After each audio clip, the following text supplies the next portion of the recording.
యేసయ్య ఒక ఉపమానం చెప్పారు. అదే మత్తయి సువార్త 24వ అధ్యాయం 40వ వచనం 41వ వచనం చూడండి. ఆ కాలమున ఏ కాలమున? ప్రభు వచ్చు కాలమున అనండి. ప్రభు వచ్చు కాలమున ఇద్దరు పొలములో ఉన్నారు. ఒకడు తీసుకోబడును, ఒకడు విడిచిపెట్టబడును. ఒకడు తీసుకొనిపోబడును, ఒకడు విడిచిపెట్టబడును. ఇద్దరు స్త్రీలు తిరగలు విసురుచున్నారు.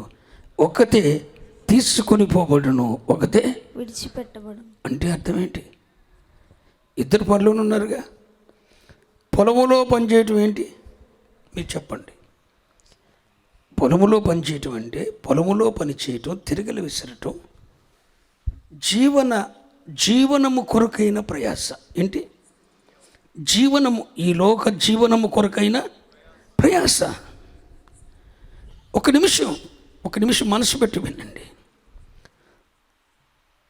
పొలములో పని చేయటం అంటే తిరగలు విసురుతుంది ఒక తల్లి, ఇద్దరు ఆహారాన్ని సిద్ధపరచడానికి పొలములో పనిచేస్తున్నారు.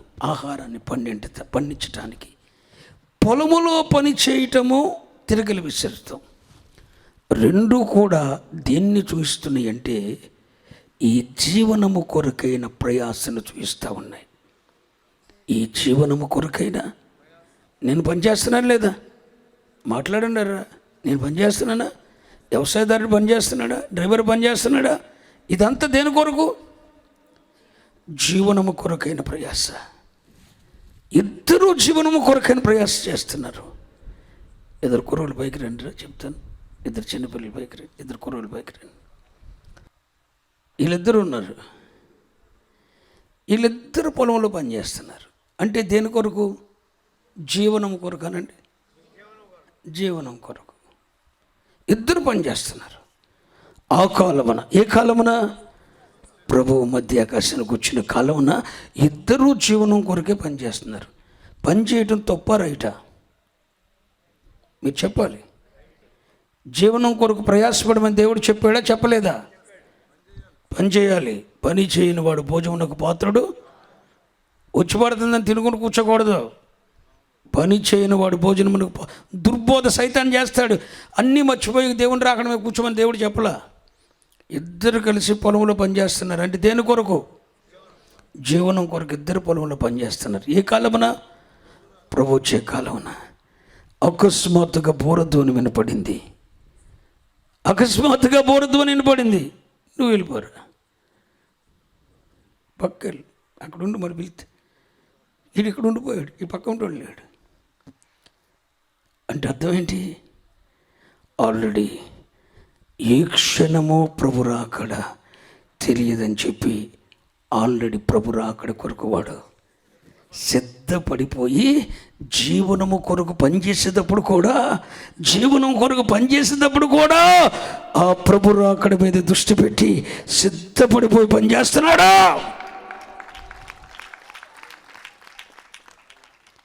వీళ్ళిద్దరే ఆడవాళ్ళు అనుకోండి. కుసేపు షర్కట్ నేరం ఎదురు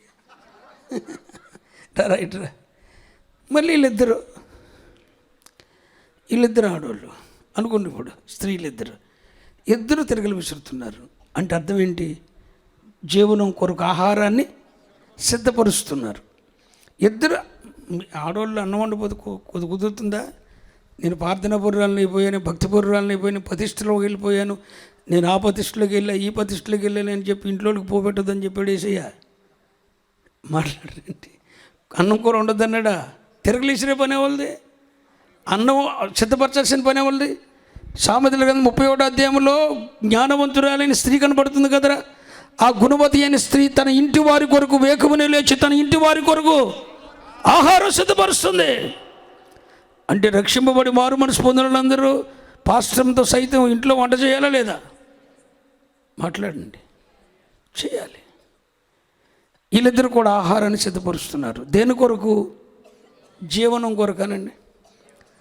మాట్లాడండి. నా గొంతు లేదు, అందుకని జీవనం కొరకు పనిచేస్తున్నారు. కానీ ఇందులో ఒక ఆవిడ మనసంతా ఎక్కడుంది? ఈ దినమున ప్రభు వచ్చునో తెలియదు.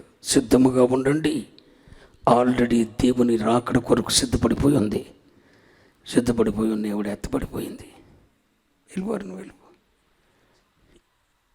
ఇది ఇక్కడే ఉండిపోయింది. మొదట డ్యాన్సులు వేసేవిగా ఆత్మతో నింపబడి ముందున్న నేను వాళ్ళు తన్నితుంటే అన్ని భాషలు మాట్లాడుతుంటే అసలు అది ఒక రకంగా ఉండగా నీ ప్రతిష్ట, నీ సమర్పణ, నీ వైరాగ్యం ఇక్కడే ఉండిపోయేవండి. ప్రభు రాకడ వస్తుందని తెలుసు, అన్నీ ఉన్నాయి, కానీ ఏం లేదు. సిద్ధపడుతుంది కానీ సిద్ధంగా లేదు.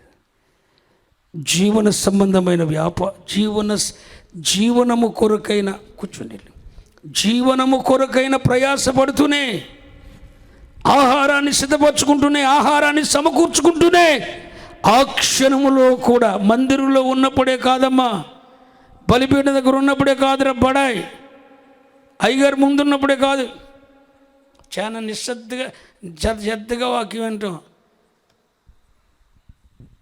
ఎవరి సెకండ్ ప్రభు వస్తున్నాడన్నా సంసిద్ధతతో నిండిపోయి సిద్ధపడిపోయి,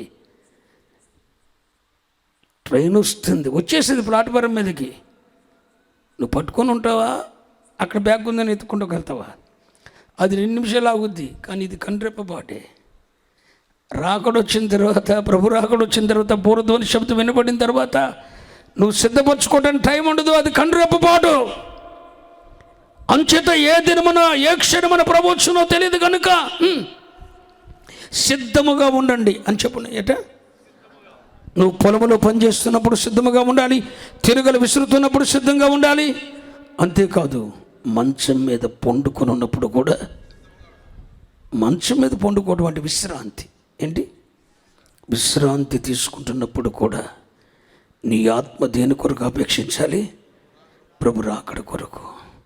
ఆయన్ని త్వరపెట్టాలి, నువ్వు సిద్ధపడి ఆయన్ని త్వరపెట్టాలి. ప్రభు యేసు త్వరగా రమ్ము, ఐ యామ్ ప్రిపేర్డ్, నేను సిద్ధపడిపోయి ఉన్నాను, నువ్వు రావాలి ప్రభువా.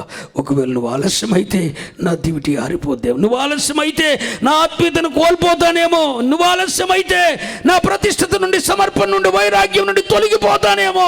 ప్రభు అయిన యేసు త్వరగా రమ్ము, రమ్ము. నువ్వు విశ్రాంతి తీసుకుంటున్నప్పుడు కూడా నువ్వు సిద్ధపడిపోయి ఉండాలి. నువ్వు పొలములో పనిచేస్తున్నప్పుడు, తిరగలి విసురుతున్నప్పుడు కూడా నువ్వు సిద్ధపడిపోయి ఉండాలి. ఇదేగా యేసు చెప్పిన ఉపమానం. మరి మంచం మీద సంగతి ఇక్కడ రాయలేదుగా. లూకాసు వార్త 17వ అధ్యాయం రాసిన ఇద్దరు ఒక మంచం మీద పండుకొని ఉంటారని. స్తోత్రం చెప్పండి, హల్లెలూయా, చెప్పండి, హల్లెలూయా. కాబట్టి ఈరోజు నేను మీ ముందుకు తీసుకొని వస్తున్న మొదటి తలంపు, ఆ దినము ఎప్పుడో మీకు తెలియదు కనుక సిద్ధముగా ఉండండి అనండి. సిద్ధముగా ఉండండి, సిద్ధముగా ఉండండి, సిద్ధముగా ఉండండి. Every second prepare. సిద్ధపడండి కాదు, సిద్ధముగా ఉండండి. ఓ మాట చెప్పున, ఆమోసు గ్రంథంలో భక్తుడు అంటాడు, ప్రవక్త, ఆయన సన్నిధిని కనపడుటకై మీరు సిద్ధపడుడి. సిద్ధపడుడి అనే మాట పాత నిబంధన హెచ్చరిక. క్రొత్త నిబంధన హెచ్చరిక ఏంటో తెలుసా? సిద్ధముగా ఉండండి. హల్లెలూయా. ప్రతి క్షణం సిద్ధంగా ఉండండి. ఇది నేను మీ ముందుకు తీసుకుని వస్తున్న మొదటి తలంపు. అర్థమైందన్న వాళ్ళు యేసయ్యకు స్తోత్రం చెప్పండి.